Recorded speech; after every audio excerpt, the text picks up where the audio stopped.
Welcome back to the Now Morning Show. Joining us this morning is Dr. Vanessa Harry, Senior Lecturer and Head of Obstetrics and Gynaecology at the Faculty of Medical Sciences at the UWI. Good morning, Dr. Harry, and welcome. Good morning. Thanks for having me. I'm very happy to be here this morning. It's a pleasure to have you with us on the show. Again, thank you so much for joining us for a critical conversation, of course, when it comes not just to the importance of screenings and early detection, but just raising awareness and understanding exactly what cervical cancer is. So let's go straight into that if we can, Dr. Harry. What exactly is cervical cancer and why is it so important to raise awareness now?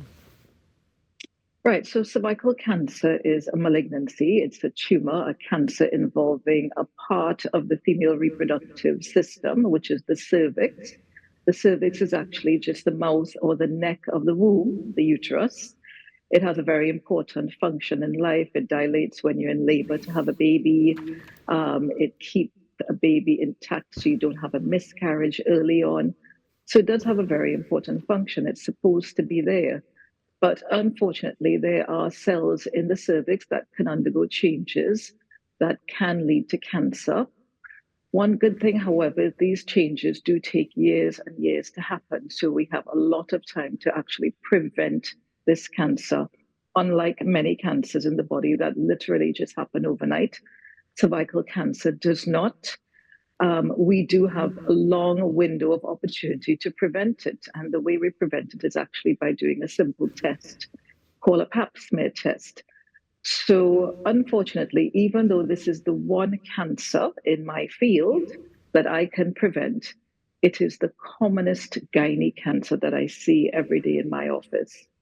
And the unfortunate reason for that is because not enough women are attending for screening. They don't know about it, they're not aware, or they feel uncomfortable about this type of examination. Dr. Harry, something that you just said with the fact that there's a long window in order to detect. How long is this window, would you say? Right. Actually, normal cervical cells, the time they take to progress to a cancer could be 10 to 15 years. So we have all that time and all that opportunity to prevent this awful disease. Because there are cells that develop and are abnormal before cancer develops. So if we find those abnormal cells, we can actually remove them and therefore prevent someone from getting cancer. So 10 to 15 years is a long time. It's just that we have to do screening in that time. 10 to 15 years, of course, definitely is a long time. One of the things that automatically, again, would come to me is, in this particular case, who would you say is most at risk and it needs to go for those regular screenings? Right. So all women, once they've been exposed to a virus called HPV, and the reason for this is HPV is the actual cause of cervical cancer. So all women, once they've had some form of skin-to-skin sexual contact, should be screened for cervical cancer. Whether it's one partner or many, you are certainly still at risk. And screening tends to start at age 20 until age 65. You should have a pap smear done, and that should be done ideally annually, if not at least every 2 to 3 years. It's not something that you do once in your lifetime and forget about it. It does need to be a recurrent test.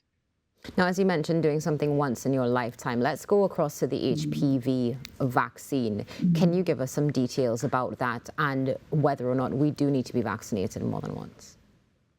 Right. So luckily with cervical cancer, historically, it's one of the diseases that there is a tremendous amount of research and information on. And many years ago, it was discovered that the actual cause of this cancer, unlike many cancers, is actually a virus. And that virus is called human papillomavirus. It is extremely common in any population worldwide. In fact, it's estimated that 80% of women in the world have been exposed to HPV. That doesn't mean that 80% of women are at risk of this disease, because most forms of HPV are not high risk, and your body really and your immune system is meant to clear this virus. But in a fraction of women, for whatever reason, it doesn't clear the virus. And if you have been exposed, you can go on to get changes that lead to cervical cancer later in life. And when it was discovered that this virus is the cause of most cervical cancers, again, scientists and researchers went ahead and thought, well, if we find the cause of it, why can't we prevent it? And that led to the development of the HPV vaccine, which, in my own field of gynae cancers, it is a medical breakthrough, the first ever anti cancer vaccine. And we should not look at this any other way. This vaccine is now available in Trinidad. It has been for some time. It is free, readily available in all the health centers. And we aim to vaccinate young girls and boys before exposure. We tend to recommend 11 to 12 years old, but they can start as early as 9. And it is usually 2 doses at a minimum of 6 months apart. Now, as you mentioned, of course, this being a breakthrough, but of course we still know, regardless of society and age, sometimes there is definitely a stigma attached to certain things. In Trinidad and Tobago, would you say there is a stigma attached to HPV and from that the vaccination? And is it a challenge being able to administer to the younger generation and the population in general because of this? Of course, that's an excellent comment, because anytime you get a connotation with sex or how you acquire this vaccine, it does put people off. They think they are not at risk because of certain behaviors. Should we only be testing certain people? No, everyone is at risk. And in this way, I think it's how you view the vaccine. The vaccine, they've worldwide, they've given over 300 million doses now in over 75 countries. The countries that have been really efficient with their vaccination program, in addition to screening, like pap smears, have seen a tremendous drop in cervical cancer to the point where they don't get very many cases at all and are hoping to entirely eradicate this disease. So for those that are still skeptical about the vaccine, I understand it just needs to be increased awareness, increased education. There are various awareness campaigns going on. January is a popular month for these things because January is Cervical Cancer Awareness and Prevention Month. Even the Seroptimus Organization of Trinidad and Tobago has now started a vaccination awareness campaign to make young girls and boys and their parents aware of the importance of this. But ideally, this vaccination, which is now present on every child's Ministry of Health immunization card, is readily available, is not yet mandatory, but the onus is on us to go and get this vaccine. Dr. Harry, one of the things that you just referenced was public awareness. And thank you so much for sharing that it's available and it's on the vaccine card as well, because these are the things that we need to constantly, of course, just drive home and reinforce. But let's go back to the awareness for a moment and now go back to cervical cancer in general. Are there any potential signs or symptoms that we can look out for to give us that heads up that, okay, we need to go and get checked? No, actually, the very crucial thing is that early stages of the disease, even just having an abnormal pap smear, has literally and absolutely no symptoms or sign at all. You could be walking around and have these changes that can lead to cancer. You could actually be walking around with an early cancer and not know it because there are no signs. These are very tiny changes that start in millimeters and then progress in time if left untreated. So just because you feel healthy and have no problems doesn't mean you don't have an abnormal pap smear. It doesn't actually mean you don't have cervical cancer.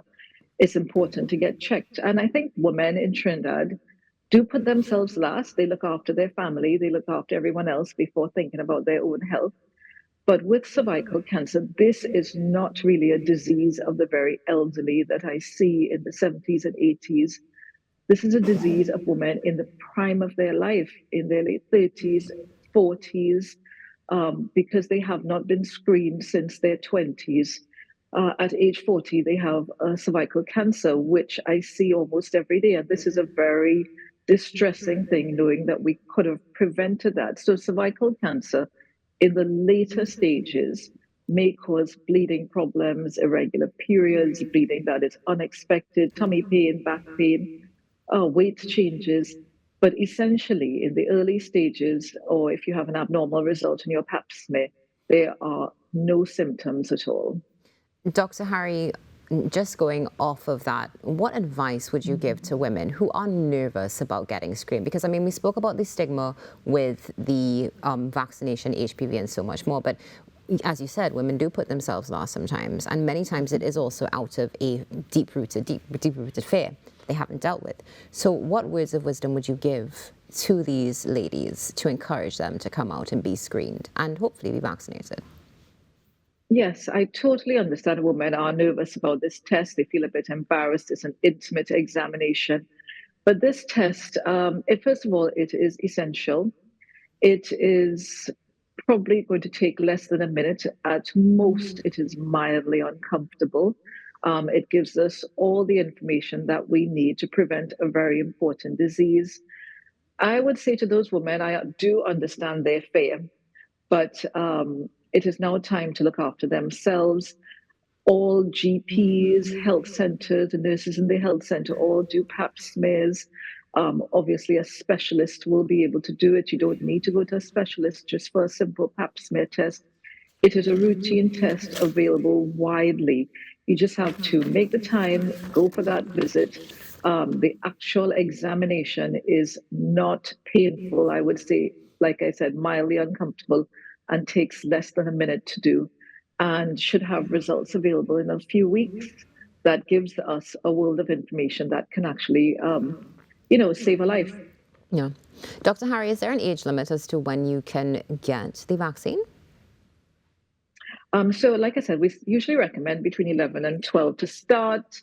It can be given as early as age 9.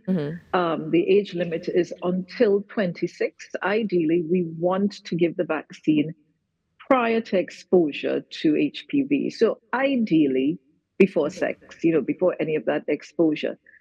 Some studies have shown some benefits still in the younger age group who have had exposure, because even though you may have been exposed to the virus, there are certain subtypes of the virus that cause cancer, and there are certain types that don't. So you may have been exposed to HPV, but not the cancer-causing types, and therefore the vaccine would still be available. So even with your routine test and your pap smear, you can ask your doctor to do HPV testing on it. You can see if you've been exposed. All these things are crucial. So in our system here, the vaccine is licensed from age 11 to 12 until 26. And like I said, 2 doses, minimum 6 months apart. Especially the vaccine is important if you're already immunocompromised, HIV, if you've had transplants, if you're on medication for immune system, you're certainly more at risk of getting cervical cancer. And Dr. Harry, any closing comments for Trinidad and Tobago and the world watching post our conversation this morning? Yes, January is a time everybody thinks about cervical cancer, runs to do their pap smears. But in my job as an oncologist, this is a disease I see every month, every day, the one that I can actually prevent. Please attend for regular screening. It is a short test and it can save a life, and it is absolutely nothing to be afraid of. Thank you so much, Dr. Harry, and thank you so much for joining us this morning. It's been a pleasure. Have an excellent day. You too. Thanks for having me. Take care. Dr. Vanessa Harry with us this morning on the Now Morning Show, discussing the importance of regular cervical cancer screenings and early detection. And of course, this month is Cervical Cancer Awareness Month. Stay tuned. The Now Morning Show continues after this short break.